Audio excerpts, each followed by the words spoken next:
Hello అండి, welcome back to Yashasvi vlogs. ఈరోజు మన రెసిపీ చికెన్ కర్రీ. మనకెంతో ఇష్టమైన చికెన్ కర్రీ ఈరోజు చేసి చూపించబోతున్నాను.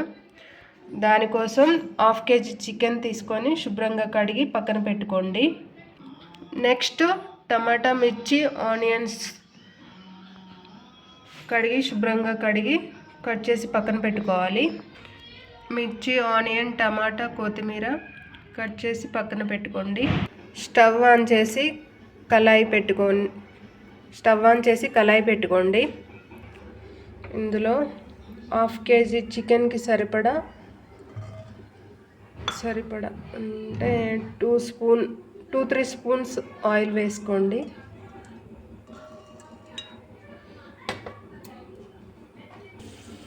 ఆయిల్ వేడయ్యాక ఉల్లిగడ్డ, పచ్చిమిర్చి, లైట్గా కొత్తిమీర వేసి ఫ్రై చేసుకోండి. 1/2 kg చికెన్కి 2 ఆనియన్స్, ఒక 10 పచ్చిమిర్చి, 2 టమాటా తీసుకోండి. పచ్చిమిర్చి, ఆనియన్స్ ఇలా బ్రౌన్ కలర్ వచ్చేంత వరకు ఫ్రై చేసుకొని ఇప్పుడు 1 స్పూన్ పసుపు, 2 స్పూన్స్ అల్లం,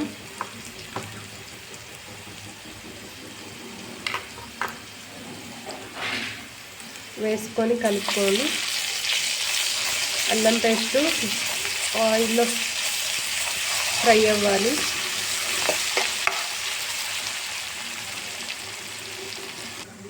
పసుపు, అల్లం పేస్ట్ 1 minute ఫ్రై అయ్యాక ఇప్పుడు చికెన్ వేసుకోండి. చికెన్ వేసుకొని కలుపుకోండి. చికెన్ వేసుకొని కలుపుకొని మూత పెట్టి ఉడికించుకోండి. ఇప్పుడు మూత తీసి చూద్దాము. మూత తీసుకొని కలుపుకోండి.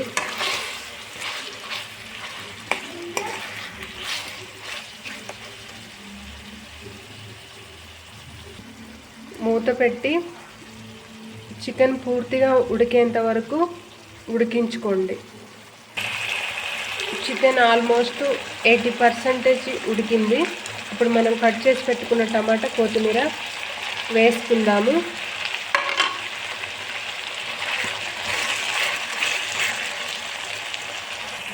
టమాటా, కొత్తిమీర వేసుకొని 1 minute ఉడికించుకోండి. ఇలా